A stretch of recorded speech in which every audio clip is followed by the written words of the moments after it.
Let us face, without panic, the reality of our times.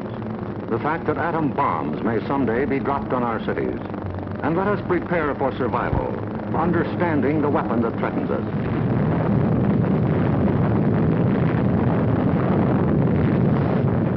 An atom bomb destroys or injures in three ways: by blast, heat, and radioactivity. The blast of an atom bomb is its most important destructive agent. In Japan, whole buildings were flattened by its force. However, many buildings of sturdy construction, even though close to the explosion, remained standing. The principal dangers of blast are flying glass and debris, the fires it may start, and the danger of being crushed in collapsing buildings. The atom bomb destroys by heat. People caught in the open as far as 2 miles away suffered flash burns. Yet, protection could have been easily achieved. Here, a bridge post and rail shielded the surface behind it. Any solid material afforded similar protection. The third weapon of the bomb is radioactivity, thrown off at the instant of explosion. However, the majority of people exposed to radiation recovered completely, including a large percentage of those who suffered serious radiation sickness. Today, they lead normal lives.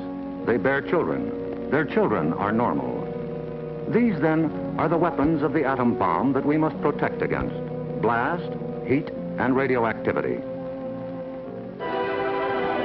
Our cities are prime targets for atomic attack, but mass evacuation would be dangerous.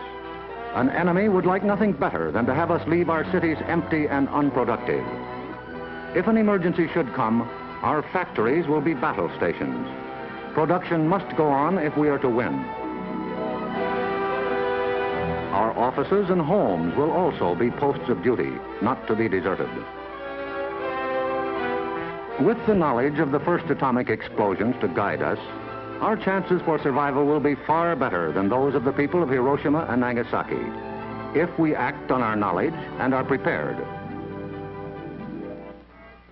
The first job is to look over your own home for shelter possibilities.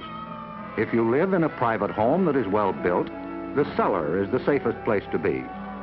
The lower you get, the more barriers there are likely to be against blast, heat, and radioactivity.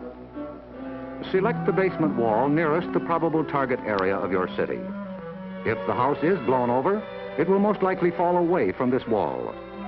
If you have a workbench or strong table big enough to get under, move it into your shelter area near a wall or strong supporting column. If the time comes when you actually have to take shelter, lie under the table.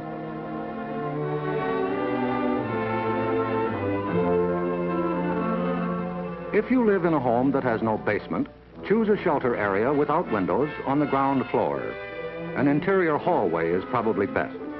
In time of emergency, the shelter area should be cleared of mirrors and other objects that might cause injury. If you live in an apartment house, rules for taking shelter will be posted in your building. Learn them. Also, learn the location of public shelters in areas where you work or frequently visit. There are many things you can begin doing right now. Fireproof housekeeping is one, so clean up that attic. Keep waste in covered containers. Don't let trash pile up in the yard.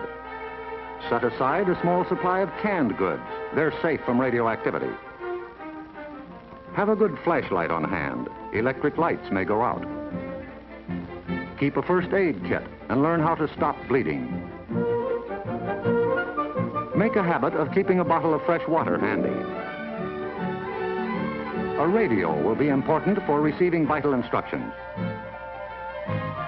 Finally, prepare the shelter area and collect all necessary shelter equipment.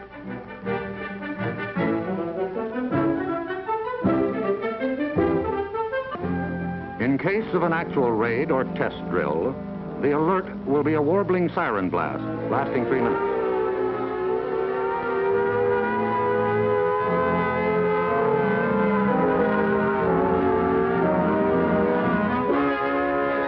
Once you hear this, act fast.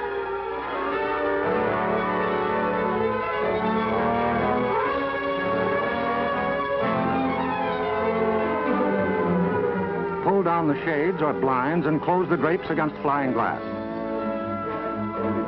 Turn off the burners of your gas or electric stove. Disconnect any heating elements, such as electric irons, hot plates, or bathroom heaters.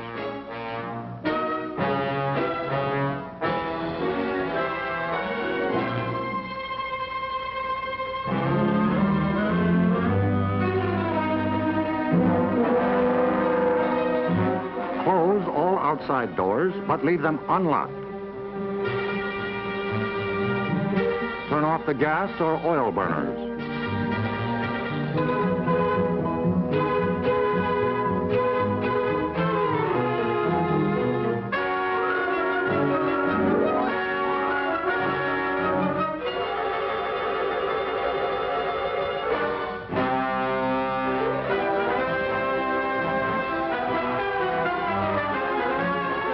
Taking shelter may be a race against time, even when you have some advance warning. But possibly, there may be no time. An attack could come without warning. The sky would suddenly light up. If a doorway is right at hand, use it. If the nearest shelter is more than a couple of steps away, fall to the ground immediately. Flying glass and debris are immediate dangers, so stay where you are until you're sure it's safe to move.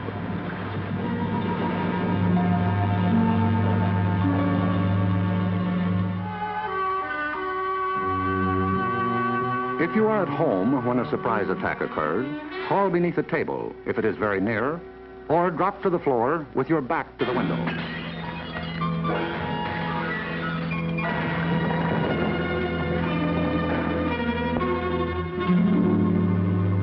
The immediate danger is over in about a minute, unless the explosion occurred near the ground or water. In this case, radioactive materials are trapped in the particles of dirt or water thrown up by the explosion. When these particles fall back to Earth, they may be dangerous. So get indoors immediately after a ground-level explosion. Cover broken windows against radioactive dust with blankets or cardboard. Civil Defense radiological teams, equipped with radiation survey meters, will check on contamination in any bombed area. Stay under cover until you hear officially that it is safe outside. If you have been exposed to radioactive dust, wash the exposed areas. Pay particular attention to your hair. Get all the dirt from under your fingernails.